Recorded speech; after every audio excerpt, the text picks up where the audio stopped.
صباح الورد يا حبايب قلبي، عاملين ايه؟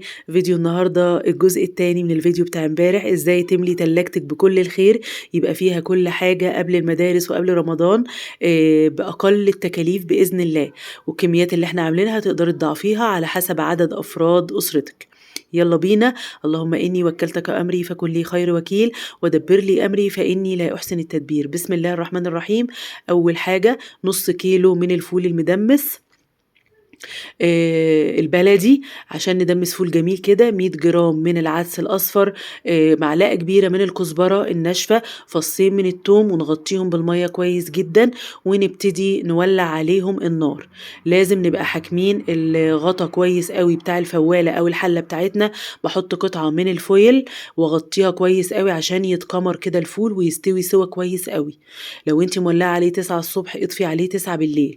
بعد ما يغلي هتوطي عليه سهراية خالص. الحركة دي حركة مامتي حبيبتي، ربنا يديها الصحة ويخليها لي يا رب. بتملي البراد بتاعك بالمية السخنة وتحطيه على الفوالة وهي على النار.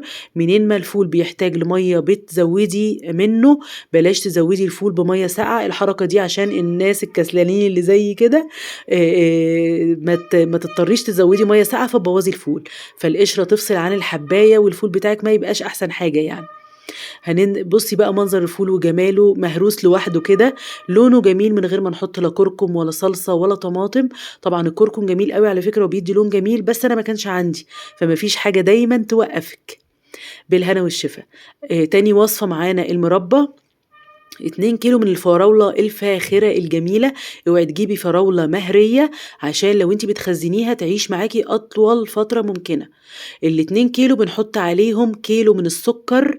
بعد ما تكوني غسلتي الفراولة كويس قوي وشيلتي الوردة قبل ما تغسلي، يعني شيلي الوردة الأول بعدين اغسليها عشان الوردة بتبقى لما رمل جامد قوي، فنبقى اتأكدنا من نظافتها.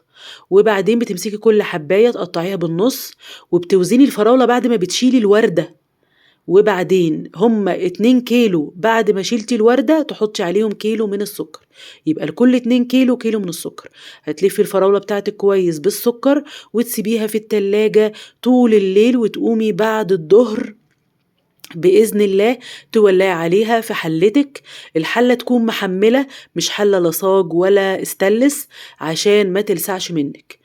هتسيبيها لما تغلي كده في الحلة بتاعتك. هنا كانت نزلت ميتها بقى يا جماعة، بوريها لكم هي نزلة ميتها اللي هتستوي فيها. هننزلها في الحلة، وطول ما هي بتستوي بنشيل الريم من عليها أول بأول. وبنيجي في وسط السوا كده يا جماعة بنحط ليموناية ونص، يكون ليموناية كبيرة كده، أو معلقتين من الليمون، أو شعرة، أو يعني نص معلقة من ملح الليمون. ماشي، بس أنا بفضل كل حاجة طبيعية.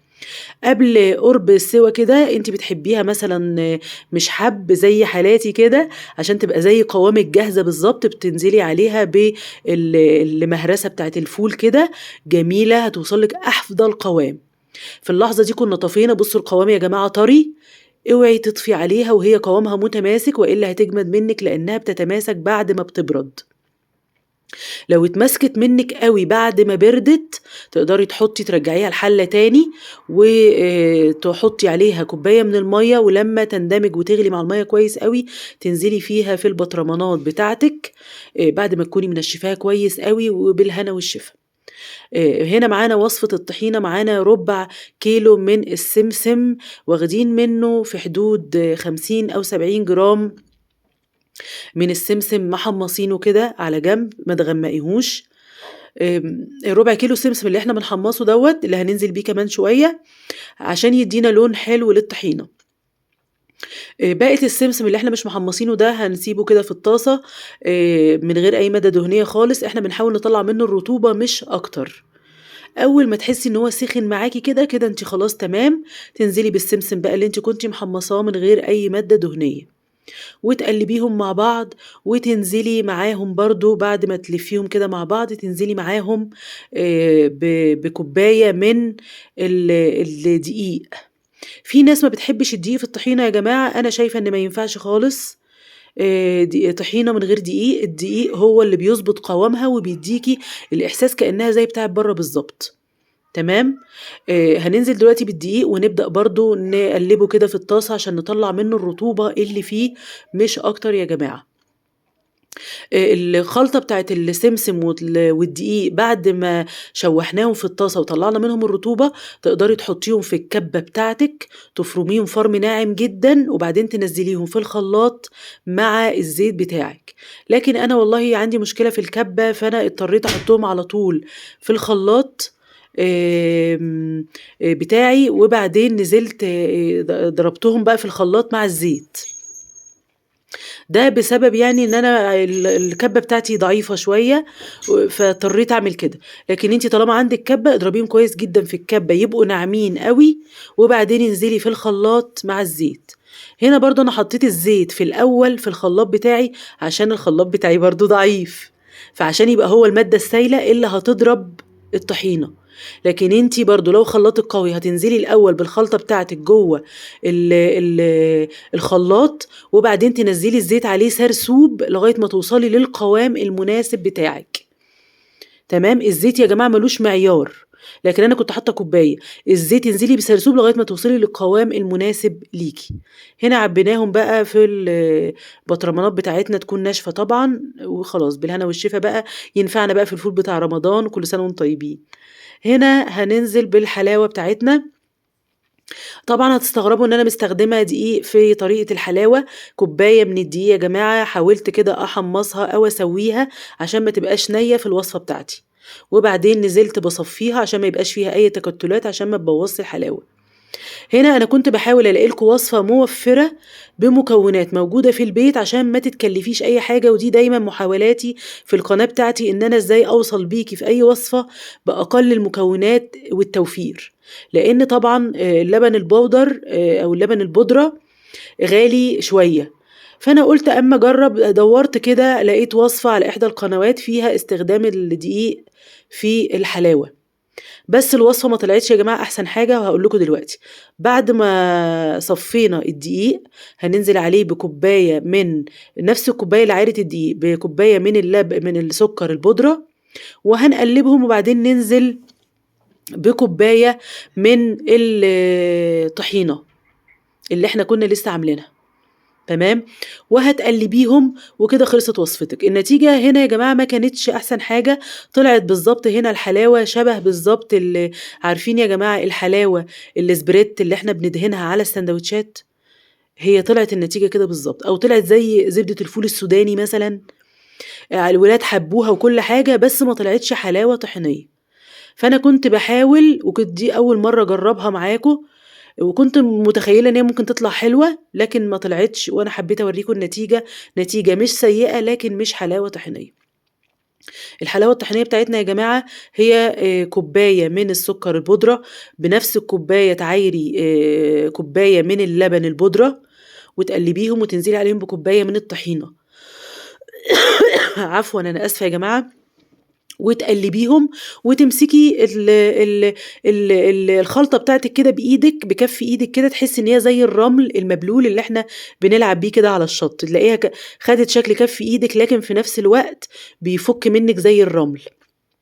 هي دي الحلاوة الطحينية بالضبط، تحطّيها في القالب بتاعِك كده محطوط فيه ورق زبدة وتقلبيها وتسيبيها في التلاجة 3 ساعات وتقلبيها تلاقيها حلاوة طحينية. لكن الوصفة دي أنا باورّيها لكم طرية خالص يا جماعة زي ما أنا باورّيها لكم كده، دي مش حلاوة طحينية خالص، اعتبريها بقى حلاوة سبريت، حلاوة دهن للساندوتشات في المدارس، وبالهنا والشفا. إحنا في الأول وفي الآخر أنا باحاول أوصل بيكم لفكرة موفّرة بقدر الإمكان يعني، لكن على فكرة كان طعمها جميل جدًا. هنا أنا باورّيها طبعًا كنت باحاول يعني عشان أشوف النتيجة إيه برضه، باكمّل معاكم باورّيها لكم للآخر، باكمّل الوصفة للآخر يعني عشان إيه ما ابقاش سِبت حاجة خالص. هنا هنبتدي بقى طعميتنا الجميلة، نُص كيلو من الفول المدشوش، نقعناه لمدة 5 ساعات وصفّيناه من المَيّة، وبعدين وصفتنا هنا هنستخدم الخلاط مش الكبة، لإن أنا برضه ما عنديش كبة، فأنا باتعاون مع الناس اللي زيي. نُص كوباية من المَيّة باحطها في الخلاط عشان بس تضرب لي الطعمية، لكن في الآخر هاصفّيها ما تقلقوش، عشان تضرب لي بس الطعمية، أنتم عارفين الخلاط ما ينفعش يشتغل من غير يعني أي مادة سايلة. حطينا كبشتين كده من الفول، وهنا باورّيكم المكونات، بصلاية أنا مقطعاها يا جماعة 3 قطع، دي بصلاية كبيرة، و4 فصوص من التوم، ودي ربطة كرات كبيرة، ما نستخدمش لا شبت ولا كزبرة ولا بقدونس يا جماعة، بتغمق الطعمية. هنا كنت باقطّع الخضار بتاعي كده هو والبصل عشان يبقى سهل معايا في الضرب في الخلاط، ماشي؟ الخلاط طبعًا يعني بيحتاج إنِّك تسهّلي له الأمور كده. كل حبة بتضربيهم هتنزلي بيهم في المصفى وتصفّيهم كويس جدًا لغاية ما تنزّلي نُص كوباية المَيّة اللي أنتِ حطيتيها في الخلاط في الأول عشان تضربي بيها. نُص كوباية المَيّة اللي أنتِ هتنزّليها بعد ما تصفّي أول حبّة طعمية بتضربيهم في الخلاط، هترجّعيهم تاني في الخلاط بعد ما تصفّي الطعمية، تمام؟ أنا باصفّيها أهو قدّامكم، وبعدين بعد ما تصفّيها هاورّيكم إنهم نزلت كمان أكتر من نُص الكوباية اللي إحنا كنا حاطّينها، وهترجّعيها الخلاط وتبدئي تضربي بيها تاني. بُصّي الطعمية ناشفة خالص يا جماعة اللي أنا مصفّياها، هتحطّي الحبّة دول بقى ترجّعيهم الخلاط وتضربي بيهم بقية الكمية تاني، وترجعي الكمية بعد ما تتضرب تصفّيها تاني. وهنا في المرحلة ديّة لو عندِك مضرب كهربا اضربي كويس جدًا عشان تطلع معاكِ هشة زي اللي بتجيبيها من المطاعم بالضبط، أو تضربي بمضرب إيدِك بس بالمضرب اليدوي بس هتتعبي شوية، أو بالإسباتيولا الحركة دي جميلة وبتدخّل فيها هوا وبتخلّيها لي هشة وجميلة. دول طبعًا خلاص إحنا مش عايزينهم بس باورّي لِك إن أنا صفّيتها كويس من المَيّة. أكياس بقى وهاعبّيها، دول الكمية دي هتعمل لي 4 أكياس كبار ما شاء الله يعني. هنا في زيت بقى أنا باجرّبها لكم أقليها لكم عشان أأكد لِك إن هي جميلة، لإن الطعمية حساسة شوية في عمايلها، هتطلع مضبوطة معاكِ جدًا بالخطوات دي بالضبط. هنا إحنا بنقليها بتعلّي الزيت أو بتعلّي النار على الزيت أول ما يسخن، بتوطّي وأنتِ بتنزّلي الطعمية، ماشي؟ وبترجعي تعلّيه شوية عشان الطعمية تستوي، وترجعي توطّي وأنتِ بتشيلي الطعمية من على النار، بالهنا والشفا. هنا باورّيكم الحلاوة بتاعتنا واورّيكم طبعًا كمية الطعمية، كمية الحلاوة دي يا جماعة أنا وزنتها في حدود كيلو إلا رُبع.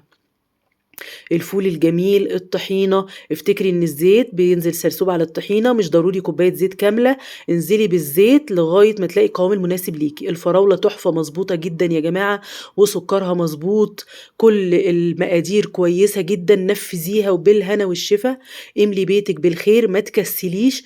المكونات دي يا جماعة لو حسبتيها إنِّك هتجيبيها من برّه هتلاقي نفسِك هتدفعي مبلغ وقدره، الحاجات دلوقتي غالية جدًا، اوعي تكسّلي واعملي الحركة دي مثلًا كل 10 أيام في الشهر تلاقي تلاجتِك فيها كل حاجة، حتى لو ما فيش أكل في البيت هتطلّعي شوية جبنة، شوية فراولة، حتّة حلاوة، شوية طعمية وبالهنا والشفا. يا ريت لو وصلتِ معايا لغاية النقطة دي وأول مرّة تشوفيني أنا لمياء علام باعمل وصفات جميلة، يا رب تعجبكم، تعملي لي لايك وسبسكرايب للقناة، أشوفكم على خير وأتمنى لكم دايمًا حياة